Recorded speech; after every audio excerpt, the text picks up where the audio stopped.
Sim. Com a palavra o deputado Eduardo Azeredo, do PSDB de Minas Gerais. O senhor tem até 25 minutos para o seu pronunciamento. Bem, presidente, muito obrigado pelo momento, a oportunidade.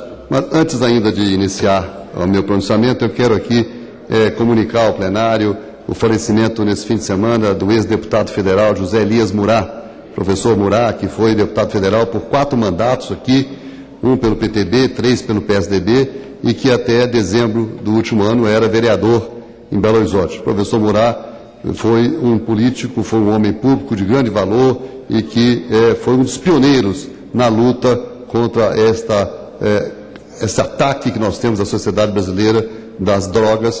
O professor Murat sempre lutou buscando o esclarecimento e a educação de todos. Mas, presidente, caros colegas, deputadas e deputados, neste pronunciamento de hoje, eu quero dizer aqui, em alto e bom som, a economia não vai bem. É preciso ser dito isso, a economia não vai bem. Gostaria muito de ocupar esse espaço para comemorar novos avanços em nosso país. Entretanto, o que temos visto com bastante preocupação, longe de um avanço, é um verdadeiro retrocesso. A volta perigosa da inflação e o consequente risco de perda da estabilidade econômica e das conquistas sociais destas 2 últimas décadas. Trata-se de uma questão grave, que vai muito além das piadinhas sobre o preço do tomate que se multiplicaram nas redes sociais. O fato, entretanto, é que houve uma disparada geral nos preços dos alimentos. Apesar da desoneração dos produtos, a cesta básica em março ficou em média 3% mais cara em 16 capitais brasileiras, segundo o próprio Diese.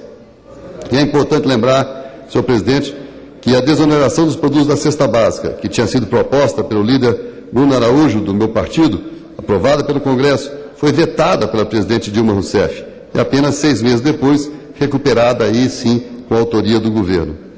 É preciso voltar a lembrar, nobres colegas, que em março o Índice Nacional de Preços ao Consumidor, IPCA, medido pelo IBGE, registrou inflação de 0,47%, ou seja, acumulando o índice em 12 meses de 6,59%, superando o teto da meta da inflação estipulada pelo próprio governo em 6,5%. Os índices oficiais apenas mostram que o brasileiro vem testemunhando já há algum tempo. Produtos mais caros no supermercado, escola mais cara, planos de saúde, aluguéis e outras tarifas também mais caras. Por outro lado, no momento em que mais precisa sinalizar responsabilidade, o governo faz exatamente o contrário. Afrouxa o cerco aos gastos públicos, propondo redução de metas fiscais em até 70%. Isso está na proposta de lei de diretrizes orçamentárias, na EDO, onde abre-se brechas para a redução do superávit primário para 0,9% do PIB, quando a meta oficial é de 3,1%. O governo está propondo para reduzir para 0,9%. E que brechas são essas? Uma é que o governo federal não precisará compensar o esforço que estados e municípios fazem para compor o superávit global. Só essa mudança, que pode valer já para o orçamento deste ano, implicará mais 47,8 bilhões, que poderão ser utilizados até o mês de dezembro. Esse valor será somado aos já previstos 65 bilhões a menos no superávit, porque também poderão ser abatidos os investimentos feitos em obras e ações do PAC, o Programa de Aceleração do Crescimento. Sem a responsabilidade fiscal, o governo reduz ainda mais as alternativas para o combate à inflação, restando apenas o indesejável aumento da taxa de juros para tentar conter a demanda. Já em abril, o governo aumentou a taxa básica em 0,25 pontos, com o viés, com a tendência de que essa mesma alta se repita nos próximos 3 meses. Mas o pior é que temos a experiência neste governo de que esse afrouxamento servirá mais ao gasto público de má qualidade, ou seja, para a criação de mais cargos, para a invenção de novas estatais, para, quem sabe, mais uma secretaria com status de ministério. Afinal, já são 39, está faltando só uma para chegar a um número mais redondo. E aí, senhor presidente, abro também um parêntese para lembrar do descuido com o meu Estado, usando apenas como parâmetro a população. Minas Gerais representa 10% da população brasileira. Nós temos apenas 2 ministros entre 39, e era apenas um até 15 dias atrás. Estou usando apenas um parâmetro de população, mas um ministro em 39 era muito pouco. Tem mais um, né, deputado Leonardo Quintão, que aqui me dá a honra de me ouvir nesse momento. Os investimentos públicos em infraestrutura, estes que são verdadeiros geradores de emprego e renda e de uma consequente solidez na economia, estão cada vez mais escassos, com os gargalos se acumulando por todo o país. Vejamos aqui alguns tristes exemplos. No transporte público coletivo, estavam previstos investimentos de 3 bilhões em 2 anos, dos quais apenas 1 bilhão foi executado. Posso falar com muita particularidade sobre as obras do metrô de Belo Horizonte, que não saem do lugar, esperando os recursos prometidos há 2 anos pela presidente Dilma Rousseff. O metrô de Belo Horizonte integra o chamado Pacto da Mobilidade, e para ele seriam destinados investimentos de 1 bilhão do Orçamento Geral da União, 1,47 bilhão dos orçamentos estadual, municipal e da iniciativa privada, e ainda 1 bilhão e 300 milhões do BNDES. Mas até hoje não se tem notícia de grandes andamentos nesse projeto. Aliás, o único recurso previsto no orçamento da União para o metrô da capital mineira tem origem em emenda por mim apresentada há 3 anos atrás, ainda no Senado, no valor de 49 milhões. E as últimas intervenções, no sentido de ampliar o metrô de Belo Horizonte, foram feitas ainda em 2002, e antes disso, em governos do meu partido, do PSDB. A verdade é uma só: nenhum metro a mais foi feito no metrô de Belo Horizonte nos últimos 10 anos. No programa de construção de ferrovias, era esperado que até junho do ano passado o governo conseguisse entregar novos 1.760 quilômetros. Foram construídos 227 em 2 anos. Para uma meta de 1.760, atingiu-se 227. A Ferrovia Norte-Sul é o maior exemplo dessa ineficiência. Com a promessa de integrar, interligando o centro-oeste ao norte e ao nordeste do país, abrindo novas fronteiras de escoamento da produção de commodities, a obra deveria ter sido entregue em 2012, mas sua conclusão foi adiada agora para 2014. A Transnordestina, outra obra que se arrasta, teve orçamento inicial de 5 bilhões, que subiram para 7 bilhões e meio, apenas para a construção. E o que dizer da transposição do Rio São Francisco, deputado Mauro Benevides?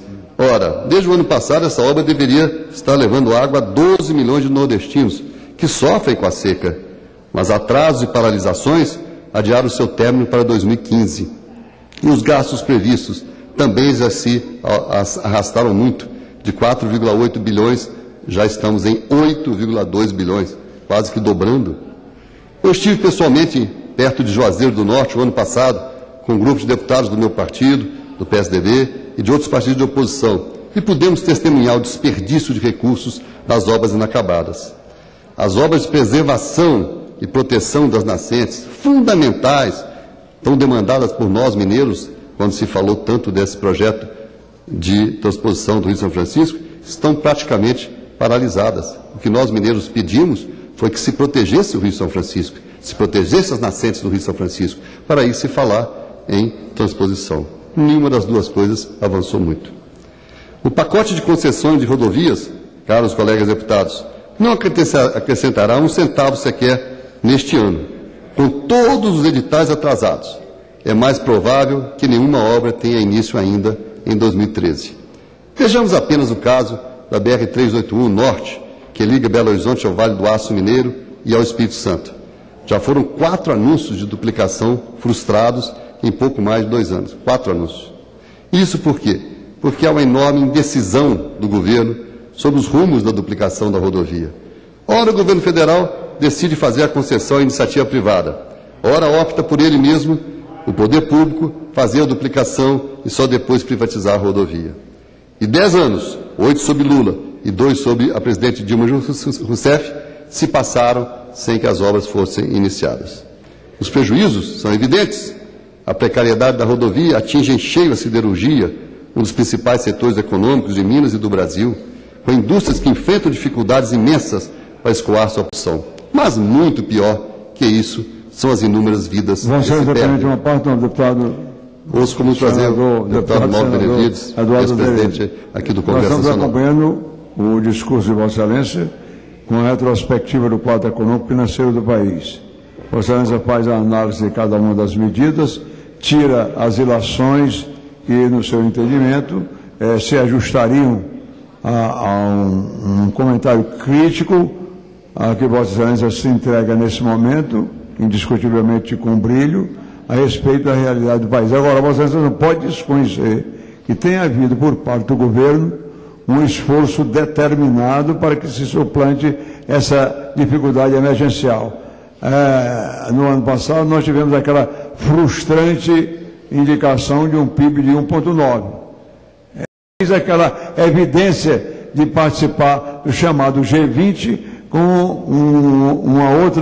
uma outra ascensão que nós esperamos não seja mais tardia para projetar o nosso país no contexto internacional. Cumprimento a Vossa Excelência. Faço essas ressalvas de que o governo tem, sim, adotado medidas que garantam, sobretudo, um desenvolvimento distanciado dos índices inflacionários do país.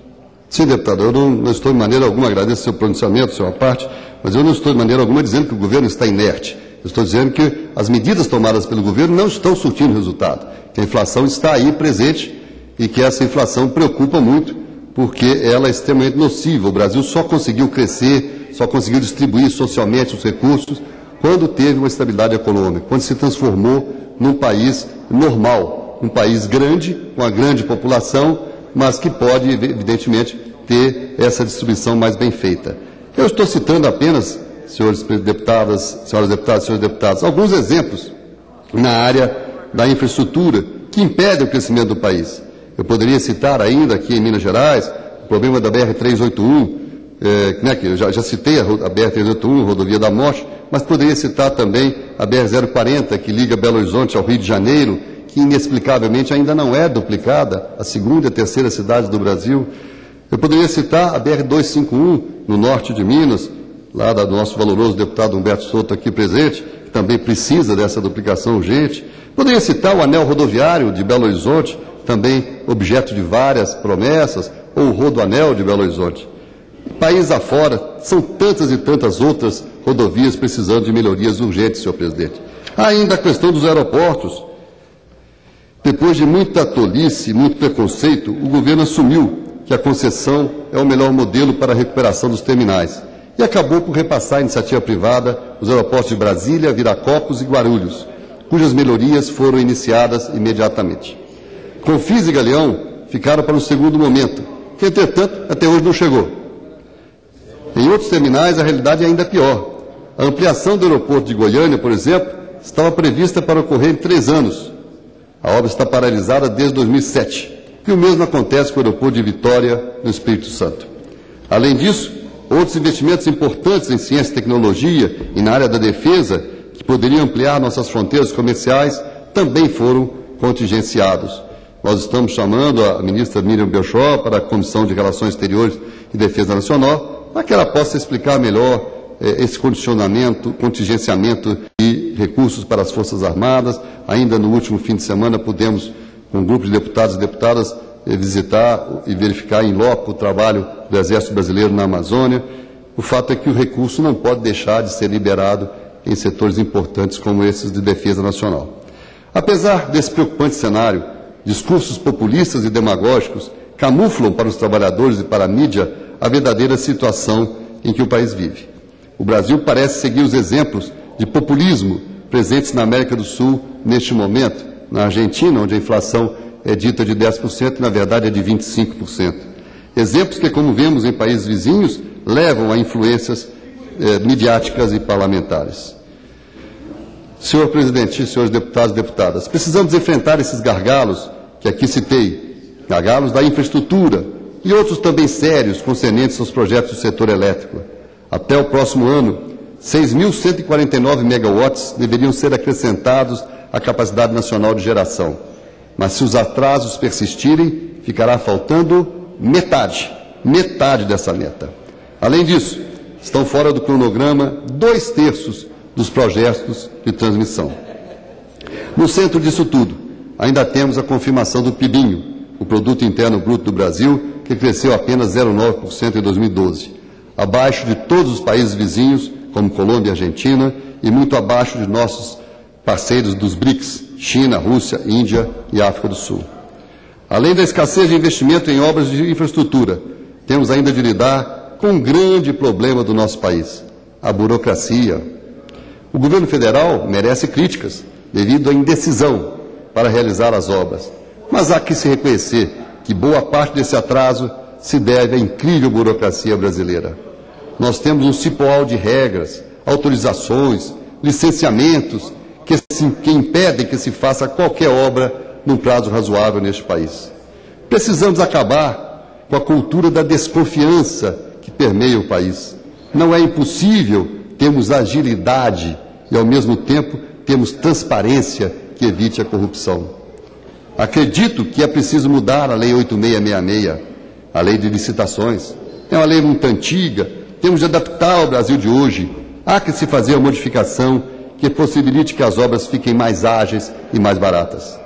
Senhor presidente, já me encaminhando para o fim do meu pronunciamento, mais algumas páginas, eu quero lembrar que há, portanto, uma combinação perversa de baixo crescimento, alta da inflação, gastos públicos de má qualidade, alta dos juros e paralisia nos investimentos públicos em infraestrutura para a eliminação destes gargalos.